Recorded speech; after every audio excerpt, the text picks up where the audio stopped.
এটা অনেক কঠিন অঙ্ক, এটা আমরা কোনো মতে করতে না, এটা কারণ বাপের ক্ষমতা নিয়ে একা করবে। আপনি করে যান।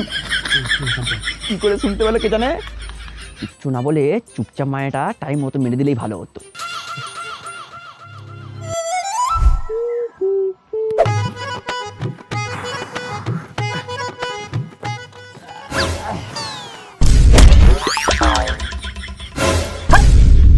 সবসময় শুধু স্যারের কাছে বসবো, স্যারের কাছে বসবো, স্যারের কাছে কি আছে? মধু। এই তুমি এখানে বসো।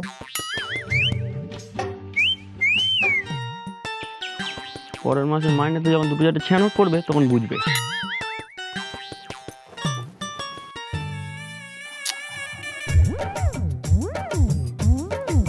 রে তুই কালকে তো একদম পড়তে আসবি নি।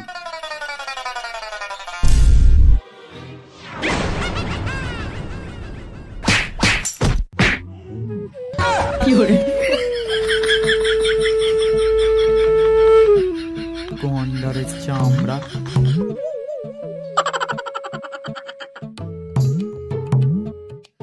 ওই এই যাওয়ার সময় 10 টাকা নিয়ে যাবি আর ওই মোড়ের দোকান থেকে বোতামগুলো সেলাই করে নিবি। মারতে চাই না তাও মারতে হবে, বদমাশ ছেলে। যতক্ষণ না বুঝতে পারবি ততক্ষণ জিজ্ঞাসা করবি। 100 বার জিজ্ঞাসা করলে 100 বার বলে দেবো, কিন্তু না বুঝে যদি হ্যাঁ বলেছিস খাল খিচে নেবো। তাহলে সবাই বুঝতে পেরেছিস? Any doubt? সবাই বুঝতে পারলো, শুধু আমি বুঝতে পারলাম না। যতক্ষণ না বুঝতে পারবি ততক্ষণ জিজ্ঞাসা করবি। 100 বার জিজ্ঞাসা করলে 100 বার বলে দেবো। ও স্যার, স্যার আমি না দুয়ের দেওয়ার অঙ্ক ঠিক বুঝতে পারিনি, একটু বলে দেবে? বুঝতে পারিসনি? হ্যাঁ তুই গাধা নাকি? হ্যাঁ এখানে সবাই বুঝে গেছে, তুই বুঝতে পারিসনি? এই তোকে একই অঙ্ক কতবার বলতে হয় রে?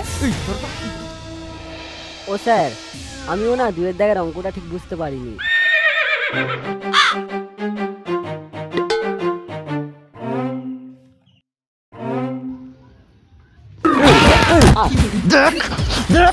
এই বইয়ের দুয়ের দিকের অঙ্কটা তুমি জিজ্ঞাসা করার মতো অঙ্ক, তোর বইয়ের দুয়ের দিকের অঙ্কটা জিজ্ঞাসা করার মতো অঙ্ক, জিজ্ঞাসা করার মতো অঙ্ক। এই বইয়ের দুয়ের দিকের অঙ্কটার মধ্যে তো কোনো ডাউট আছে, তোর দুয়ের দিকের অঙ্কটার মধ্যে কোনো ডাউট আছে? কি করে হয়? একই ক্লাস, একই বই, একই প্রশ্নমালা, একই দাগের অঙ্ক, সেখানে ওর প্রশ্ন আমার প্রশ্ন আলাদা কি করে হয়? মেরে পাশে লাল করে দেবো, জানিস তো? যখন বুঝতেই পারছি স্যার হুজ্জুতে কথাবার্তা বলছে, তখন সবার সামনে লজিক্যাল কথাবার্তা বলে স্যারকে ফাঁসানোর কি দরকার? দেখ, পড়াশোনার সাথে সাথে না এগুলো শিখতে হয়, যে কোন কথা কোন মুহূর্তে কোন জায়গায় কতটা বলতে হয়। এটা তুই আমার পর আলাদা করেও বলতে পারতিস, 20-30 টাকা দিয়ে দিতাম, কিছু উডি ইনকামও হয়ে যেত। এই একের দিকের অঙ্কটা বুঝতে পেরেছিলে? হ্যাঁ স্যার বুঝতে পেরেছি। না না ওরম ভাই বুঝলে হবে না, আমি আরো ভালো করে বুঝতে পেরেছি। ওরম ভাবে বুঝলে হবে না, আমি ভালো করে বুঝিয়ে দিচ্ছি। আরে বুঝতে পেরেছি বলছি তো। আমি ভালো করে বুঝিয়ে দিচ্ছি। সে বুঝতে চাইছে না, তুমি তাকে বোঝাবে। কিচ্ছু বলবো না, 3 মাসের মাইনে বাকি আছে, এবছরটা শেষ হলেই পুরো মাইনেটা মেরে দেবো, দিয়েই অন্য মাস্টার কাছে পালাবো।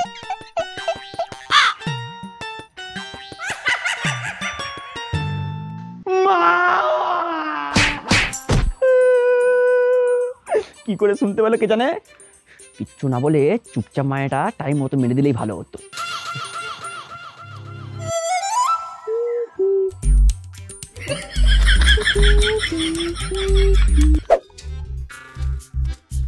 পরের অঙ্কটা একা একা করতে পারবি তোরা? হ্যাঁ স্যার পারবো। আচ্ছা কি করে করবি বল দেখি? ওই তো আয়তক্ষেত্রের ক্ষেত্রফল দৈর্ঘ্য ইন্টু প্রস্থ 3 × 1 = 3 বর্গ একক। আর বর্গক্ষেত্রের ক্ষেত্রফল বাহু স্কয়ার অর্থাৎ 2 স্কয়ার = 4 বর্গ একক। বাহ, এই তো। আর বাকিরা?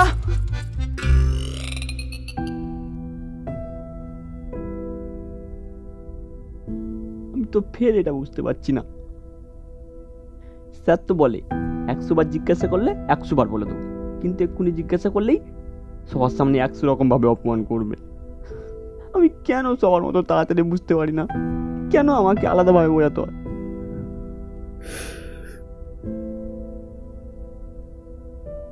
অঙ্কটা মনে হয় আমার জন্য নয়। আর ওই তুই পারবি তো? হ্যাঁ স্যার, হ্যাঁ স্যার।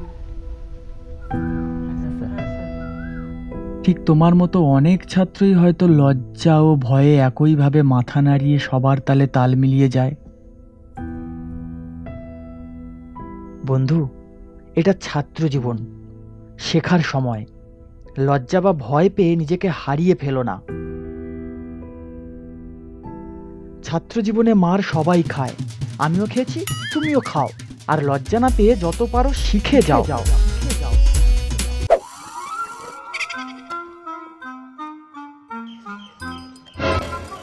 হাই! অঙ্ক করার আগে একদম উত্তর দেখবি না।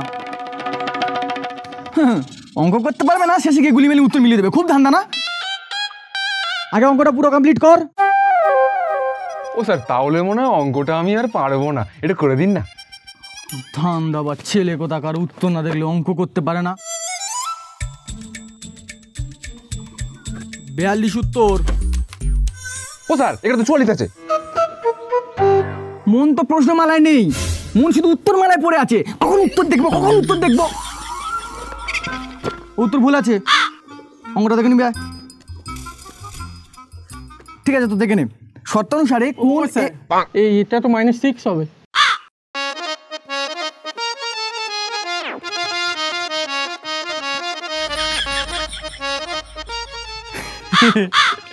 দেখলি তো, ঠিক ধরে ফেলেছে।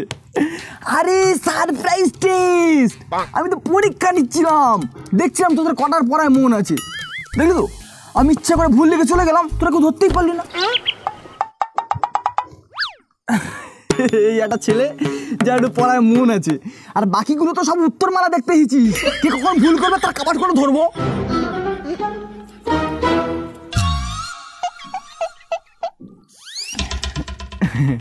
ঠিক ধরেছিস। বাকি অঙ্কটা করে দে তো। হ্যাঁ, তো 5-এর দাগেরটা কি আছে?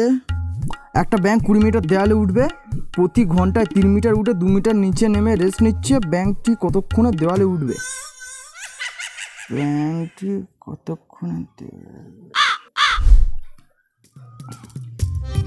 আচ্ছা, তোর অঙ্কটা বুঝতে পেরেছিস? সেই অঙ্কটা পড়ে ততক্ষণ মানেটা বোঝ, আমি আসছি।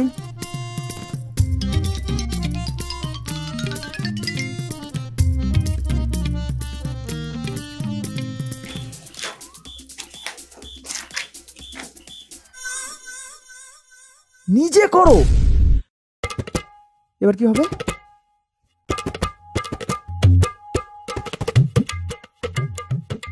আরে আরে আরে, এই যে গল্পের জাহাজ খুলেছো, পড়াশোনায় তো একটারও মন নেই, অঙ্কটা বুঝতেও পারিস নি এখনো। ওটা বাড়ির কাজ থাকলো, ঘরে গিয়ে নিচে থেকে করে আনবি। এটা অনেক কঠিন অঙ্ক, এটা আমরা কোনো মতে করতে না। এটা কারণ বাপের ক্ষমতা নিয়ে একা করবে, আপনি করে দিয়ে যান। এই তোর কি হয়েছে রে? ফণিভূষণ ঘোষ যখন বললো এই অঙ্কটা নিজে করো, তখন আমি মেনে নিলাম। আর আমি বলছি যে এটা নিজে কর, তখন তোরা মেনে নিতে পারছিস না। আরে আরে আরে আরে,